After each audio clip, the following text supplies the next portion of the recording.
So there was a couple big games last night. Kevin Durant had a 46-point game. No, 42. 42, my bad. But he wasn't how much? 40. No, that's right. 42. But he wasn't shots. even the highest scored Kevin last night. Right, I ain't thinking of that. Kevin Porter Jr. dropped 50 with 10 assists on 9 threes made. He had 11 assists. 11 assists. 50 and 11 assists. 11 of them things. The most assists that boy done had in about 8 years. I know he only been in the league 2 years. Going back to high school, too. Like I said, with 9 threes made, Steph passed Kobe last night for most 30-point games in a month by a player 33 or older. Did not know that. 30 and 14 out of his last 16 games. Kobe had 12 in December. I don't remember what year it was, but I think it was 2006, 12. Oh, yeah. Late. Oh, yeah, wow. 33. Oh, yeah, the older player. Yeah, older player. That didn't connect. And Steph had 13 in this past month of April, which isn't, it's over today. Today's the 30th. Right. So, and Anthony Edwards had 18 of his 25 points in the fourth quarter in a big win last night for Minnesota. Real Atlanta right there. Right. And with that being said, I'm John W. It's Fresh X. And this is the Hoopers Morning Run. Big nights in the NBA. I want to start with Anthony Edwards because Minnesota has been trending. They're not trending up. They're not in the playoffs anymore. Well, right, but with them, we see how they look, though. To your point, though, you see how they look with D'Lo healthy, Cat healthy, and Anthony Edwards. Right, they the 10-4 with all 3 of them on the court this season.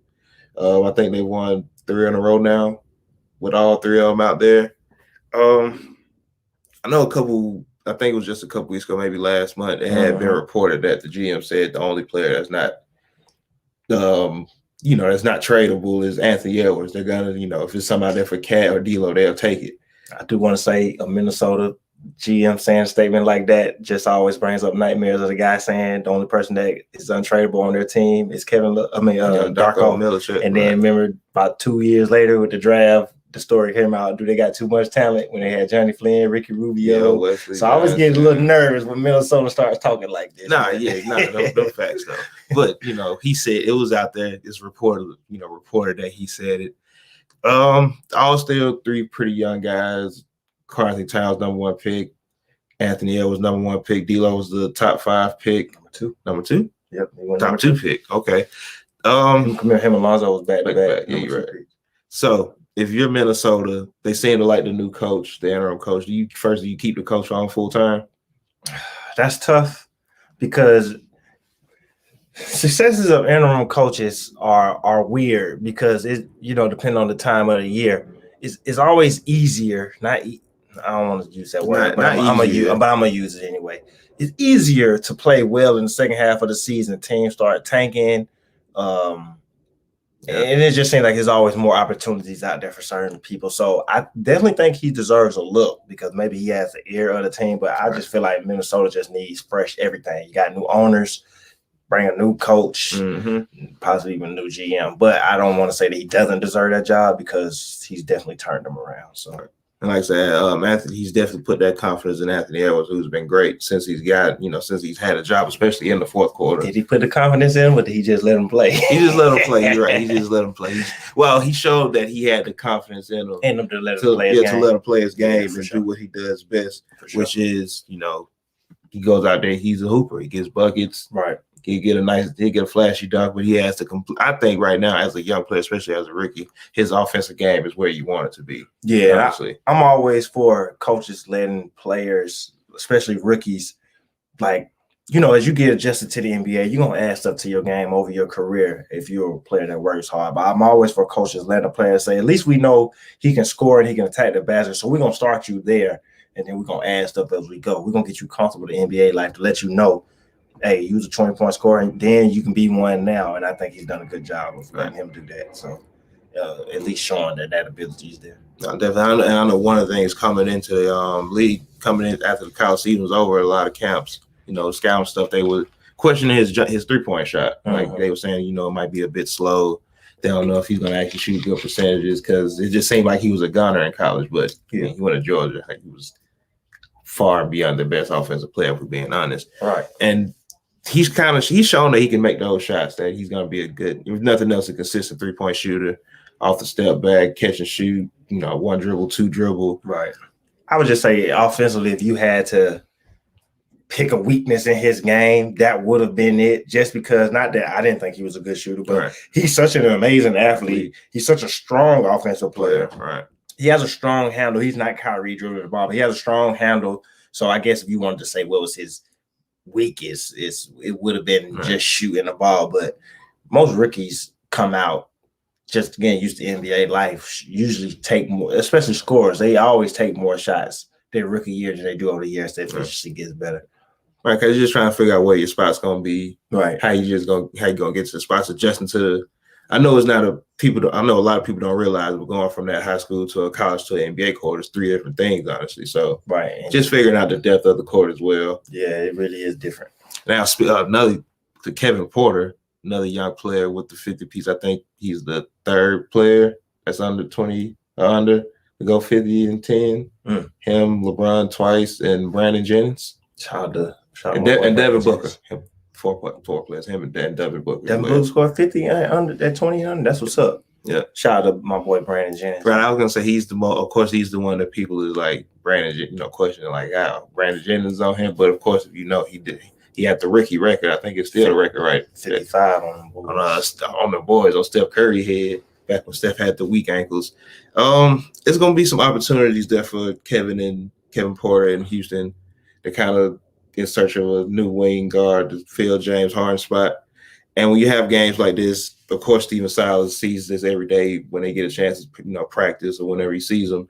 Do you think Stephen Silas is going to keep him in that position and kind of hope that's what he can be for them in the future? Right. Since Kevin Porter has came over to the Rockets after unceremoniously being let go from Cleveland. Traded for a second round. Yeah, traded for a second round pick after he was upset that Cleveland gave away his locker, which he had the right to be upset about. Exactly. He's had some really solid games for the Rockets, and like you said, just for a team that's looking for talent, period, definitely need guard play after you trade the best guard in the history of your franchise.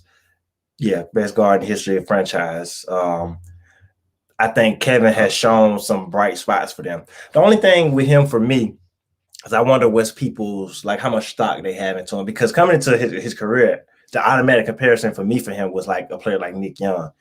Just because I knew he was going to be James Harden comparison. Yeah, I don't like that comparison. I just compared him to Nick Young just because I knew offensively he was going to be able to bring that to the table. But I said I don't like the James Harden comparison because, yeah, he had 50 and 11 last night. But when you go James Harden, you compare him to a player that's carrying the team to the playoffs year in and year out. And I don't know if he's going to be that guy, but I do believe that he could be not a 50-point scorer often, but I do think he could be a scoring contributor to a team, possibly a starter, maybe 6th man. He's still so young in his career that he possibly could be a starter. But I think you definitely have to be looking at next season and seeing what can we get out of the Kevin Porter and Christian Wood, who's obviously the foundational piece there. See what we can get out of those 2 players and then building around them. Because, who knows what I'm pretty sure John Wall has about, we went through this year. So next year should be the last year on his deal. He's out for the rest of the season this year. Right. So just next year, if he's even back next year, there's no guarantee that John Wall's in the future being an older player and they're rebuilding or whatever. So Kevin having games like this, obviously Stephen Silas being the offensive minded coach that he is, some of his ideas got to be running wild for what you could do possibly next year. Get a full year of, not that COVID is just going to go away, but a full year without as bad of COVID protocols since people are starting to get their vaccines and things like that. Have a regular training camp. You coming into the training camp with Kevin Porter and with Christian Woods as potentially our main 2 focus, definitely Christian Woods, like I said, but possibly Kevin also. So it could be something there for sure. Kevin Porter is definitely an NBA scorer, though. Right. And, with having those 2 players that look like foundational pieces, Christian Woods was 20 and 10 for most of the year. Yeah. Even through injuries, Kevin Porter, like I said, after he got traded to the Rockets, he's actually had a couple, he had a few big games. Yeah, he had a few good performances for them. If you're Houston in the draft, I know you're going to get Brooklyn's pick this year, so you're probably going to have a couple picks. What do you think? I'm going point guard because I got the wing player. I'm thinking it's going to be my future wing player. I got my big man, Christian Woods. I'm thinking point guard. I don't know which point guard is going to be there for him because it's probably, of course, they're going to have one lottery pick and they're going to have another later pick. Right. But if you were Houston, what position are you thinking draft? Not even necessarily player. And I think you're right. And since he's been in Houston, he's averaging 17 a game. So I mean, that's pretty good. But I would be trying to look. Not that I haven't went through the evaluations either of players yet, or who's going to be there, or we don't know what pick they're going to get. But I would be thinking point guard also too, because like I said, you don't know what your future is with John Wall. Christian Wood is the starting center. And I wouldn't necessarily want to just add a wing if I think that there's potential there in Kevin Porter. And then you also have another wing that they like, and I'm probably gonna mess up his first name, but is it John Tate? Tate for them. They really like Tate as a player. Jr. gives him good minutes. Right. Shot block he seems to have the block of the night every other night like his dad used to. Yeah, so if I'm Houston, I'm definitely thinking point guard in the draft. His name, I said John Tate. It's just John Tate. Excuse me, my bad. We messed up. Right, but get it right. I definitely would be wanting to get a point guard, though. Definitely would want to add a point guard. Right. And there's going to be a few of them in this draft, So I don't know if you're going to be at the top of the draft, or you can get someone like Suggs or Kd. That's probably out of the question, but it's going to be players that you can get. No, definitely. It's always players. Sharif Cooper. Sharif, yeah, because he seems to be more of the floor general type, honestly. Like even at going to McEachern down here in Metro Atlanta, like even when he would have big scoring nights, he would still look more to be a floor general. Yeah, he's definitely more floor general, and I just think he's a guy that people like playing with. So I know his size is gonna throw a little people off, throw some people off, but he's smaller than Trae Young, so that says a lot. But yeah, point guard, Houston Rockets point guard. Definitely. And to the next Kevin that had a big night, Kevin Durant had 42. Without Kyrie Irving and James Harden in the lineup, Kyrie was out with a sore, growing soreness. James Harden, I think they basically say he's done for the season. We'll see him back in the playoffs. Yeah, because he's out indefinitely. Yeah. With the Brooklyn Nets, because clearly we know the stars of the stars of the stars. Like there's gonna be some chemistry issues because getting those passes right, what players want to be, but they're gonna do what they do. These are the moments in the games you want to get these role players ready, right? Like Joe Harris, because you don't need him shooting just in the regular season. You're gonna need him to make shots in the playoffs as well. Landry Shamet, Tyler Johnson is gonna be used often in the playoffs. Bruce Brown, Elise, who had 20 last night. Blake Griffin, even Jeff Green. I don't think we got to worry about Jeff Green. Uncle Jeff gonna do what he do. Exactly. Yeah. Of course, Brooklyn Nets got the win. What do you kind of want to see Steve Nash get done at the end of the regular season to get the team ready? For Brooklyn, for one, first off, if James Harden is done for the season, like he's not coming back to the playoffs, I'm not picking them to go to the finals because like the chemistry stuff, it was funny last year because it was the Clippers and the big talking that everyone other than Kawhi did. So it was funny. But it's really hard to be able to focus on winning the championship and lock in when your players aren't playing. Again, you already traded for James in the middle of the season. You've gotten rid of certain players that were playing. So that chemistry matters, especially when you're going to be going against a team like the Bucks, where their core has been together for years. Philly, they added some people, but the core has been together for years. Even Boston, I don't think Boston's going that far, but the core has been there. So you know what these people are going to do. So that's going to be tough to try to win a championship, and your main player, someone's in and out every other night. But I think what Steve Nash wants to do is definitely build confidence in those younger players, especially like Bruce Brown and Tyler Johnson. I don't think they're worried about Joe as much, even though he has to prove he can make these shots in the playoffs either. Joe is a professional. He's a veteran player. He came into the league after a couple of years of college. So I think you know what you're going to get out of Joe. Like you said, you know what you're going to get out of Jeff. I'm a little iffy about Blake Griffin because now that we've gotten past they're building this super team because they signed in the buyout market or all-star from a few years ago. Blake has been really up and down, and that's why I don't see too many of y'all on NBA Twitter talking about him no more. So you just want to continue to build confidence in these role players and find competent minutes out of your bigs. DeAndre Jordan has he got a boost of energy after not playing for a while, and I said throughout the whole year that DeAndre Jordan is good if you don't need him every night. So when they didn't have to play him for a couple of nights, since they got other people in rhythm, he came back and had some big nights. But I know Nick Claxton was hurt, so you're gonna want to get healthy and then just continue to build confidence. Like you say, Shamet had a tough bubble and playoff run last year with the Clippers.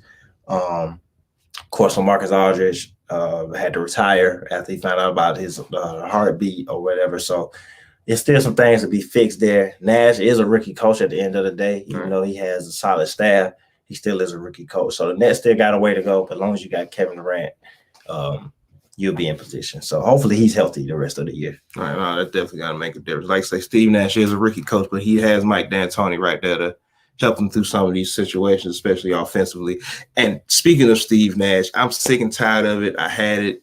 I'm going to say this one time, and I'm never going to say it again. I said it on NBA Twitter the other day. If y'all don't start respecting Steve Nash for them 2 MVPs he won, I'm really going to start blocking everybody. Like, he's the reason Amari Stoudemire was an all-star that year. He's the reason Sean Marion was an all-star. He's the reason Mike D'Antoni is still coaching today in the NBA. They weren't a 60-win team the year before. They didn't even make the playoffs. They were AC Amari's rookie year.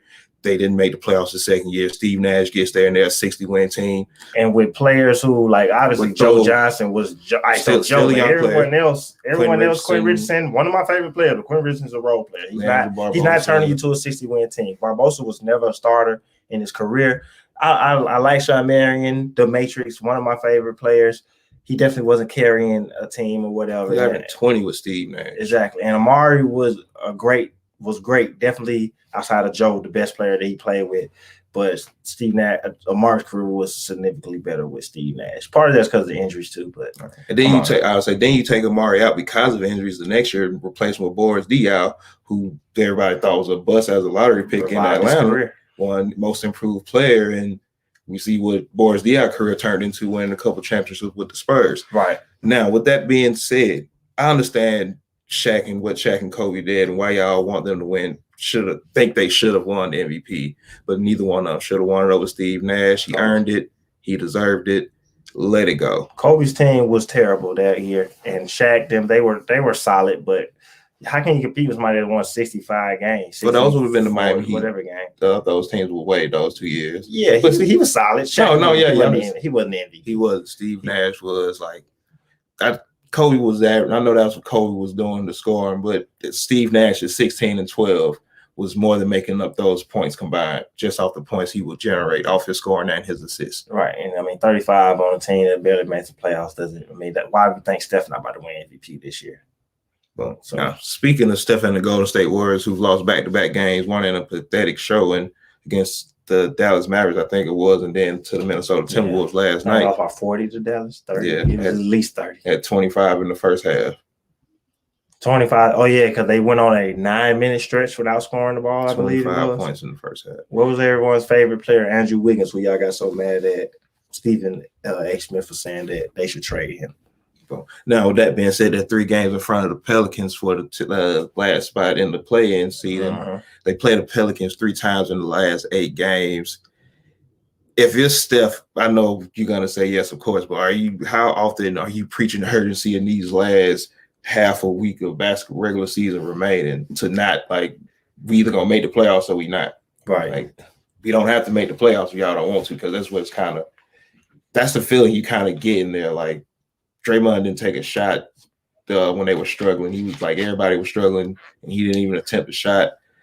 Like, a sense of urgency is what's needed right now. How often do you think Steph and Steve Kerr is preaching that? Pretty often. I just read this morning how Steph and Draymond had talked to the team about keeping their vibes up, and Steph said that they're not a dysfunctional team, but clearly after certain losses, it's just bad vibes. Maybe everyone's down or whatever. He's playing with a lot of G leaguers, so that's not surprising or whatever. But you definitely got to preach sense of urgency to these people, because Steph is not going to miss the playoffs this year. I expect them to make it because the Pelicans aren't that good, even though everyone loves Zion. Zion is a really great player, but they're not going to the playoffs. I think urgency is the most important thing, because this team, honestly, without Steph, obviously they don't make the playoffs. They would have the number 1 pick in the NBA draft if Steph wasn't out there. And Steph is basically like forcing them to make the playoffs. It's like they're fighting him to stop them from making the playoffs almost. So you got to preach to the teams to stay ready. And you got to always be known that making the playoffs is better than not making the playoffs. This is a team with, obviously not this year once Klay got hurt, but once Klay come back next year, we're not just talking about playoffs. We're talking about Western Conference Finals, second round, NBA Finals. So you need to be putting those habits in now. You don't just click it on one year and be like, all right, we're going to the finals this year. It's habits that are being created from the start. And like you say, not having bad vibes, not getting beat by 40 when we're trying to make the play-in game and we got the last spot. And then everyone having their head down and pounding about it as if you're in high school or whatever. So urgency is the most important thing for the Warriors if they want to make the playoffs this year. People had to come out to play. I do want to give credit for Wiggins last night, even though they lost. He did have 27 to try to help Steph a little bit. And as you said about Draymond, I've said time and time again this year, I know everyone loves Draymond because he has these 2.19 assist games. But if Draymond was contributing more offensively, the Warriors would be better. They needed him to upgrade his game this year, and he didn't. And that's hurt the team, and then it doesn't help that Wiseman is out for the rest of the year also. So still some things to do. I'm confident that they're going to make the play-in game, but I'm not sure they're going to make the playoffs no more. But I would take Steph in 2 games to make the playoffs. So I wouldn't take his Warriors teammates. I wouldn't take his teammates, but Steph is liable to go off of 60 or something and get you in there. So it would be easier if they only needed the 1 win. But yeah, right. If they were the 7th seed and you just get 1 and you win, I would definitely take them more. But to have to get 2, like I believe they can get 1, but 2, I don't know. Right. And the play-in game, the play-in tournament, is going to be very interesting if you think about it, because all 4 teams down there are led by basically either veteran point guard, veteran all NBA type point guards, or young all-star potential point guards, and right. Luka, Dame, Steph, and John Morant. We seen Dame and John Morant go at it a couple times over the past week. I think they played like 3 times in almost less than a week.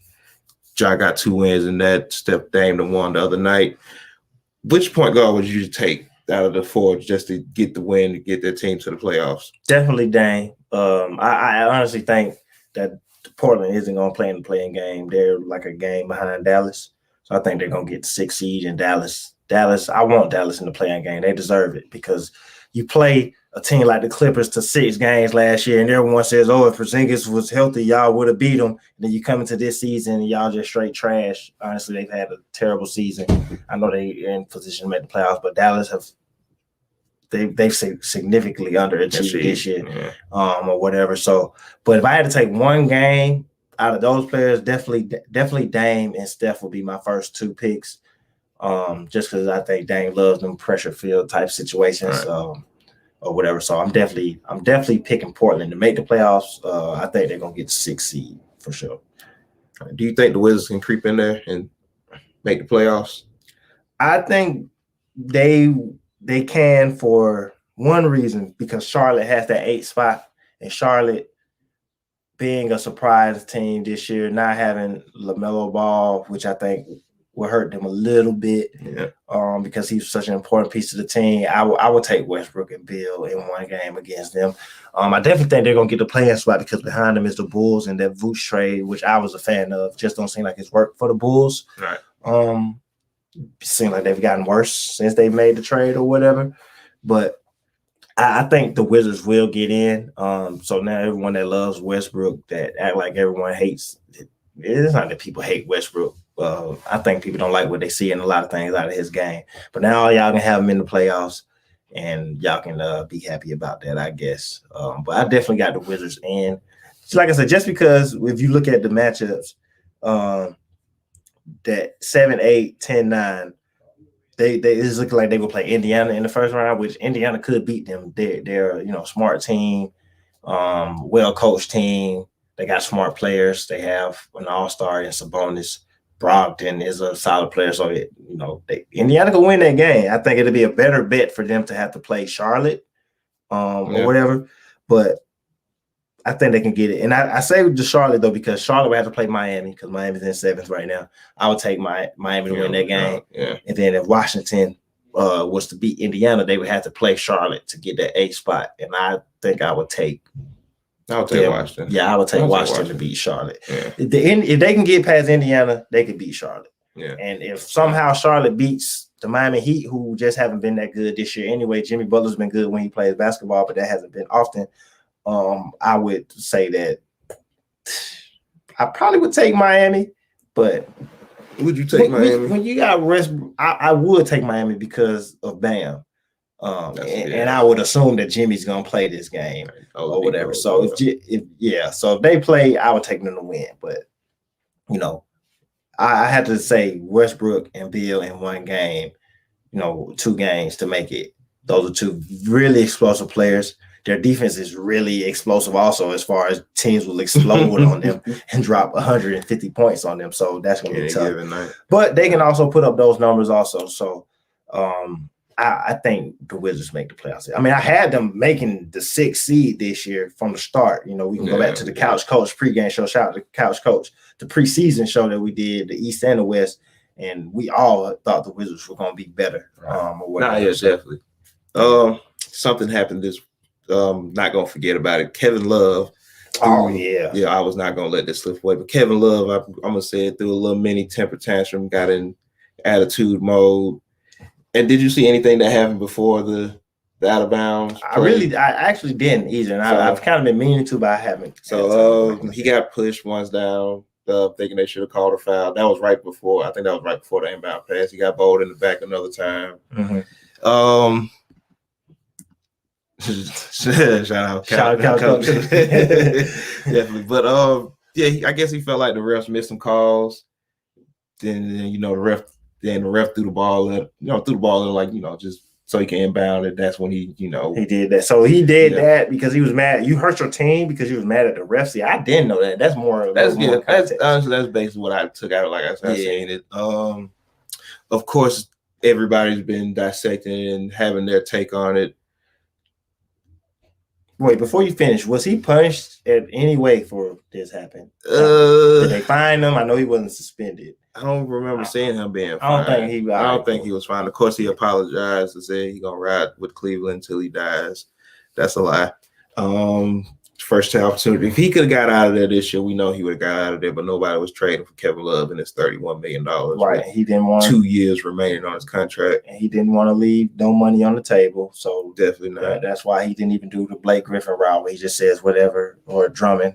He just says whatever, I just want to play or whatever. So yeah. But if this was any other player, would this be a big deal right now?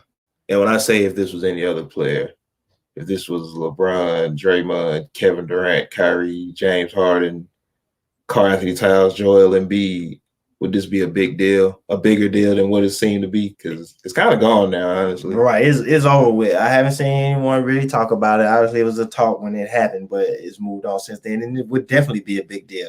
I mean, Kevin Porter was upset that they gave away his locker when he's a member of the team. Off the court, not hurting the team in game, let them know that he was upset with it. Yeah, he didn't have to yell at nobody, but if I came in there, I would have been upset too. And they traded him immediately, sent him home. J.R. Smith was upset at how Cleveland, the approach that they were taking, resting the veterans because they wanted to tank the season. He let them know that wasn't the right approach. Also off the court, talking about winning games, and they sent him home also. Tyronn Lue, he didn't like what they were doing, and they got rid of him. So I want to know why Kevin Love gets excluded for hurting your team on court and doing what he did. He should have been fined at the minimum. I'm not gonna say he should have been suspended, but he definitely should have been fined. But even still, maybe he should have been suspended with Cleveland's track record of how they send people down for the rest of the year. Like, there's no more than 8 games left. Honestly, like, we don't need you for the rest of your Kevin for like. Right, but Kevin Love definitely getting a pass, and he has a history of being about himself. He has a history of throwing these temper tantrums. I remember LeBron's famous quote of "Stop trying to fit out and fit in," talking about Kevin Love because he thinks about himself a lot. And there's not time to think about yourself. He had the opportunity to leave Cleveland, but LeBron was gone, Kyrie was gone, and he signed an extension. I don't feel bad for you, Kevin Love, at all. And I don't even want to. I said I wasn't gonna bring it up, but I'll bring up the few texts that I've seen people that says, "Oh, this got something to do with, because he was open about his mental health issues or whatever." But that we can't use that for an excuse. That's like a real dangerous slippery slope to go on when someone that's done that and they throw a tantrum and we say, "Well, is it mental health issues?" No, that's not okay. That's not the case. And Kevin Love should have been punished for this. Like I said, could have just been a fine. I think possibly send him home. They want to tank the rest of the season anyway. Send him home. It's not like he's played a ton of games this year. So, but what he did wasn't okay. You hurting your team more than you're hurting the ref by doing that. Directly gave up a point. Right. Like, so it just wasn't okay at all. Pretty close game. And if it was LeBron, we wouldn't hear the end of it. If it was Embiid, we wouldn't hear the end of it. They probably call him childish. If it was a young player. If it was Luka Doncic, maybe we wouldn't hear the end of it.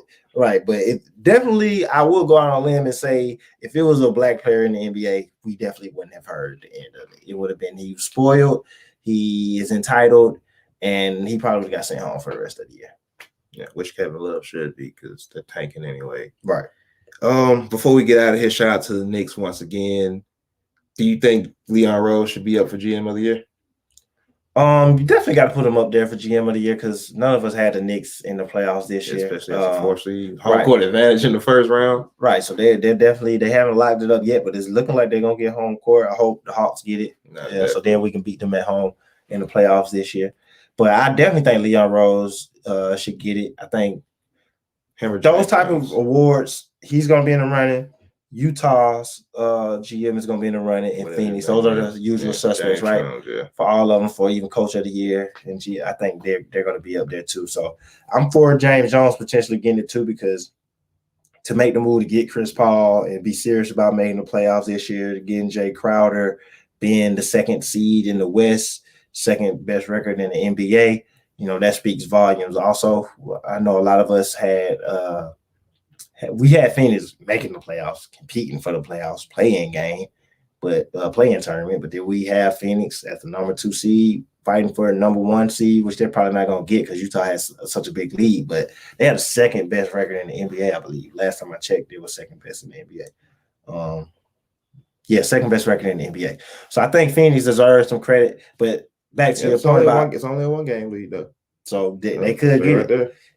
But to your point about Leon Rose, it's a lot like the Knicks have 4 players under contract, I believe, next year. So to have the success, which is why Tibbs is going to be in the running for Coach of the Year, but to have the success with players that are not committed to the team long term, they could have easily just came in this year with a mindset of, I'm going to get my numbers so somebody else can pay me. But they came together. Second best defense in basketball. It's been times of the year where they've had the best defense in basketball, playing good basketball overall, having Knicks fans talking out of their mind, thinking that they're going to win the championship possibly this year. I think that's cool. And Leon Rose, if not the winner, should come in second place.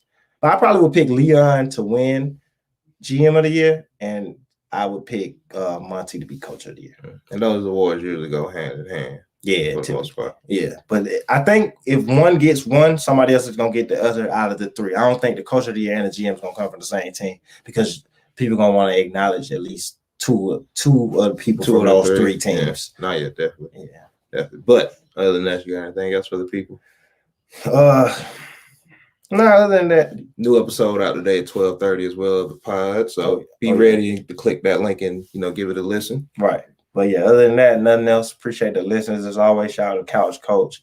He's leading the division, the NFL division for the Off the Ball Network going forward. So that's going to be dope. Don't nobody know football like Couch Coach knows football. So I don't even watch football that much, but I definitely listen when he has something to say.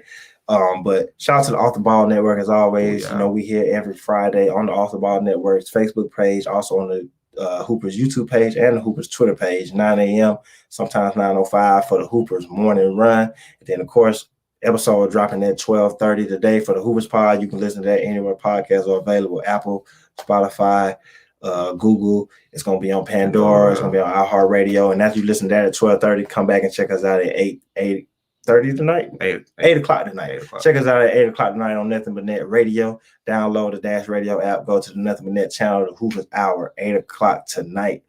Every Monday and Friday. Today is Friday, 8 o'clock tonight. So you get 3 doses of the Hoopers today, which is dope. You got right. You got the run right now. The pod dropping at 12:30. Morning, afternoon, and night. Like we got you covered. You got your breakfast, you got your lunch, and you got your dinner with the Hoopers. And it's dope because they are giving you a little something different. Of course, with the morning run today, we just ran down, just some stuff from last night. That pod at 12, it's just real straight basketball talk, not even necessarily NBA talk, just basketball talk, period.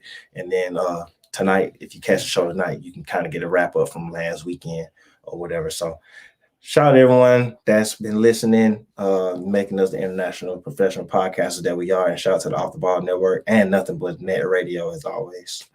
And I'm John W. It's Fresh X. And this was the Hoopers Morning Run. Later, players.